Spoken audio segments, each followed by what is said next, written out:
Il est 10 h du matin, c'est la foule à l'entrée du Louvre. Des dizaines de groupes de Chinois s'apprêtent à découvrir le célèbre musée.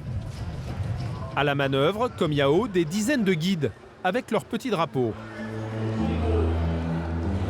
Par ici, par ici. Mais pour faire un maximum de profit surprise, ce ne sont pas eux qui vont faire la visite. Ces tour leaders vont s'appuyer sur des gens comme Jacqueline, en manteau beige. Elle est guide conférencier. C'est une spécialiste de l'histoire de l'art qui connaît le Louvre comme sa poche. Et en plus, elle est bilingue en chinois.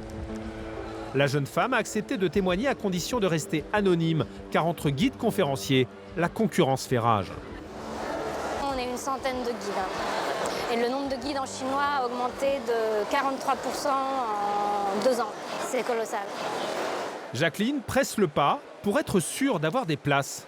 Son guide chinois lui a demandé de réserver les billets d'entrée, mais face à l'affluence, le Louvre limite les réservations. Résultat, c'est premier arrivé, premier servi. À 9 h dès l'ouverture du musée, tous les guides sont là à la grille. Et après, c'est la course. C'est la foire d'empoigne pour trouver sur place une réservation. Et là, c'est à qui courra le plus vite. C'est l'enfer. On est mais sur les nerfs, quoi, parce que si on ne trouve pas de réservation, on ne peut pas bosser. Ce matin-là, Jacqueline, arrivée première, avance de sa poche les 24 places du groupe que le guide chinois va lui confier. C'est vous qui payez. J'avance l'argent et on va me rembourser tout à l'heure. Au revoir, merci. La mission maintenant, trouver le guide et ses touristes. Mais pas évident dans l'immense hall du Louvre, au milieu de centaines de Chinois. Ça, c'est les Chinois partout. Elle me dit qu'ils sont là, mais je ne les vois pas. Ah, ok. Hello. Bonjour. Voici la guide chinoise qui a embauché Jacqueline. En doudoune rouge, elle va confier son groupe à la française. Et si elle va s'éclipser le temps de cette visite, au final, c'est bien elle qui va se faire beaucoup d'argent grâce à Jacqueline. 21, 22, 23 et 24. 24 adultes. La visite commence et elle va se dérouler au pas de charge. Le plus grand musée du monde doit être bouclé en 1 heure maximum.